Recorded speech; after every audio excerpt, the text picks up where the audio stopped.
Kerentanan politik hukum perempuan. Salam demokrasi, jumpa lagi di video Election House, kali ini dengan judul Kerentanan Politik Hukum Perempuan. Sebelum ke pembahasan, jangan lupa like, subscribe, share, dan komen untuk menjadi bagian perbaikan pemilu dan demokrasi melalui channel Rumah Pemilu ini. Peraturan Komisi Pemilihan Umum 10/2023 menyadarkan bahwa perempuan sebagai identitas warga negara yang sudah dijamin dalam konstitusi dan undang-undang bisa dilemahkan melalui peraturan teknis kepemiluan. Hukum tertinggi negara ini pun ternyata kurang menguatkan posisi rentan perempuan untuk berpolitik. Pasal 8 ayat 2 tertuang klausul baru yang menyatakan bahwa penentuan keterwakilan perempuan dalam pencalonan berdasarkan pembulatan angka ke bawah. Jika klausul ini diterapkan, dari beberapa simulasi, maka jumlah perempuan pada pencalonan tiap daerah pemilihan ada yang berpotensi tidak mencapai 30%. Padahal, pada pemilu 2014 dan 2019, perempuan calon legislator selalu dijamin hadir minimal 30% di setiap daerah pemilihan. Apa yang sudah positif dicapai pada tataran hukum dan hasil pemilu menjadi berkurang, bahkan bisa jadi hilang. Secara umum, kerentanan politik perempuan mengacu pada kondisi di mana perempuan menghadapi tantangan dan hambatan yang lebih besar dalam terlibat di arena politik. Ini terkait dengan ketidaksetaraan gender yang masih ada di banyak negara di seluruh dunia.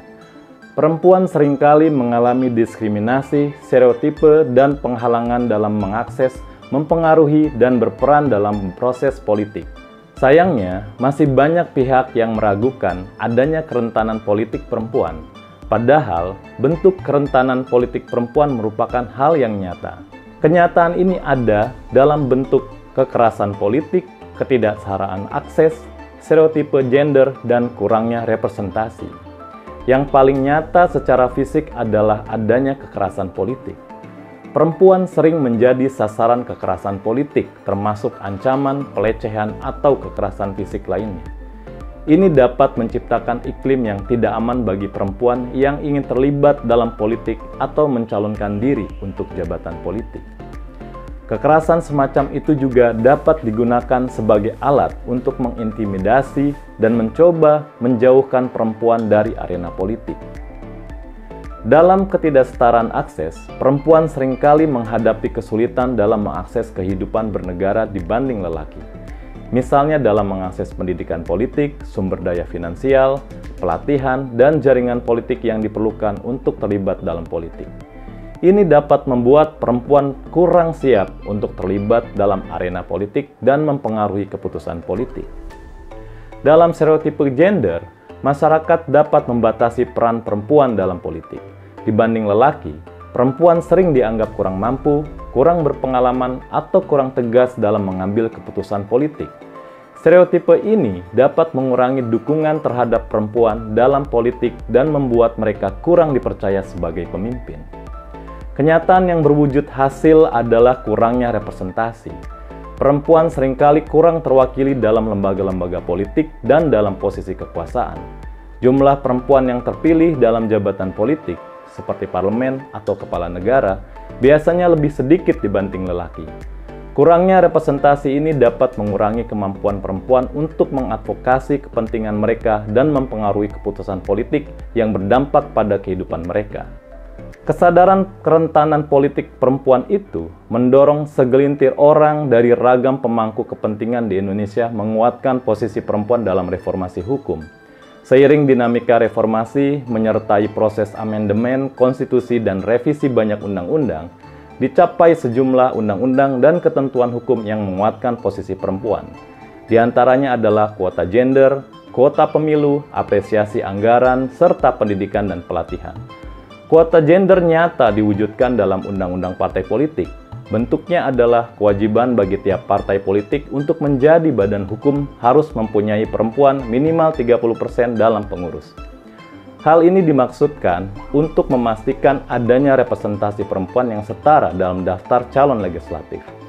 Kuota pemilu merupakan konsekuensi dari kuota gender dalam partai politik. Undang-Undang Nomor 7 2017 tentang Pemilu paling aktual menjamin kuota pemilu. Dalam ketentuan hukum ini, partai politik diwajibkan memenuhi kuota minimal 30% calon perempuan dalam daftar calon anggota legislatif yang diajukan. Jika partai politik tidak memenuhi kuota ini, partai politik tidak bisa menjadi peserta pemilu.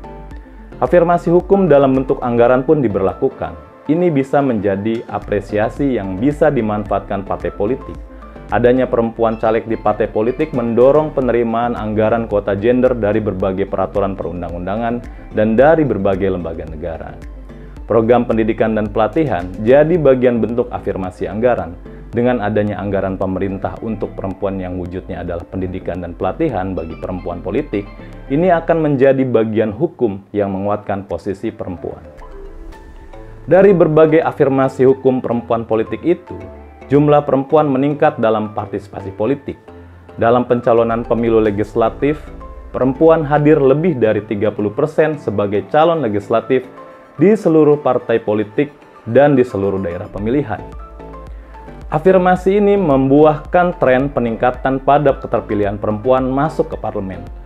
Dari pemilu 99 sampai 2019, secara berturut-turut menghasilkan persentase perempuan terpilih 9%, 11,1%, 18%, 17,3%, dan 20,5%.